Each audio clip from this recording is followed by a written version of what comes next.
ரஜினிகாந்த் அடுத்ததாக அட்லியினுடைய இயக்கத்துல ஒரு படத்துல நடிக்க இருக்கிறதாக சொல்லப்பட்டு வந்த நிலையில அந்த தகவல் வெறும் வதந்தி தான் தெரிய வந்திருக்கு. சூப்பர் ஸ்டார் ரஜினிகாந்த் கடந்த 45 வருஷமா திரைத்துறையில கொடிக்கட்டி பறந்து வந்துட்டு இருக்கார். சூப்பர் ஸ்டார் அந்தஸ்தை கடந்த 45 வருஷமா தக்க வச்சு திரைத்துறையில கொடிக்கட்டி பறந்து வர சூப்பர் ஸ்டார் அந்தஸ்தை கடந்த 45 வருஷமா தக்க வச்சிட்டு வரக்கூடிய ரஜினி தற்போதும் சுறுசுறுப்பாக பல படங்கள்ல நடிச்சு வந்துட்டு இருக்கார். இடையில ரஜினி மீது சில விமர்சனங்களும் இருந்தது. இனி ரஜினியோட படங்கள்லாம் ஓடாதுன்னு சிலர் விமர்சனம் செஞ்சாங்க. ஆனா அந்த விமர்சனங்களுக்கெல்லாம் ஜெயிலர்ன்ற மாபெரும் வெற்றி படத்தின் மூலம் தக்க பதிலடி கொடுத்தார் தலைவர். 72 வயசுல 700 கோடி வசூல குவிச்சு சாதனை படைச்சிருக்கார் ரஜினி அவர்கள். அதுக்கப்புறம் தற்போது ஞானவேல் இயக்கத்துல வேட்டையன்ற படத்துல நடித்து முடிச்சிருக்கார். இந்த படமும் கண்டிப்பா தலைவருக்கு ஒரு வெற்றி படமாகத்தான் அமையும்னே நம்பப்படுது.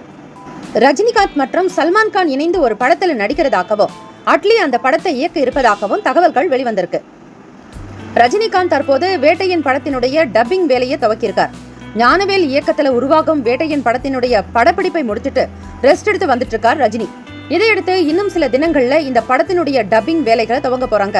ஜெயிலர் படத்தினுடைய மாபெரும் வெற்றிக்கு பிறகு ரஜினி தன்னோட மகள் ஐஸ்வர்யாவினுடைய இயக்கத்துல லால் சலாம் என்ற திரைப்படத்துல சிறப்பு தோற்றத்துல நடிச்சிருந்தார். ஆனா அந்த படம் எதிர்பார்த்த அளவுக்கு வெற்றியை கொடுக்கலன்னு தான் சொல்லணும். எனவே வேட்டையினுடைய படத்தின் மூலம் மீண்டும் வெற்றி பாதைக்கு திரும்ப தயாராகி வருகின்றார். அதற்கு ஏத்த மாதிரி இந்த படம் சிறப்பாகவே வந்திருக்கான். எனவே கண்டிப்பா வேட்டையன் மிகப்பெரிய வெற்றி படமாக அமையும்னு எதிர்பார்க்கப்படுது. இப்போதைக்கு வேண்டாம், கொஞ்ச நாள் போகட்டும். ரஜினிகாந்த் எடுத்த சில முடிவுனால பிளான மாத்தின படக்குழு. சூப்பர் ஸ்டார் ரஜினிகாந்த் ஜெயிலர் படத்தின் மூலமாக மட்டுமே மாஸ் கம்பேக் கொடுத்தார். நெல்சனுடைய இயக்கத்துல ரஜினிகாந்த் நடிப்புல வெளியான அந்த படம் 700 கோடியை வசூலிச்சு பெரிய சாதனை படைச்சிருந்தது. இதை தொடர்ந்து ஐஸ்வர்யாவுடைய இயக்கத்துல வெளியான படம் தான் லால் சலாம். அதுலயும் ஒரு ஸ்பெஷல் கெட்டப்ல தான் ரஜினிகாந்த் வந்திருப்பாரு. அந்த படம் எதிர்பார்த்த அளவுக்கு ஹிட் கொடுக்கல. மீண்டும் ஒரு ஹிட் கொடுக்கணுங்கிற காரணத்துக்காக வெற்றி பாதைக்கு திரும்பக்கூடிய முனைப்புல தான் வேட்டையின் திரைப்படத்துல நடித்து வருகிறார் ரஜினி அவர்கள்.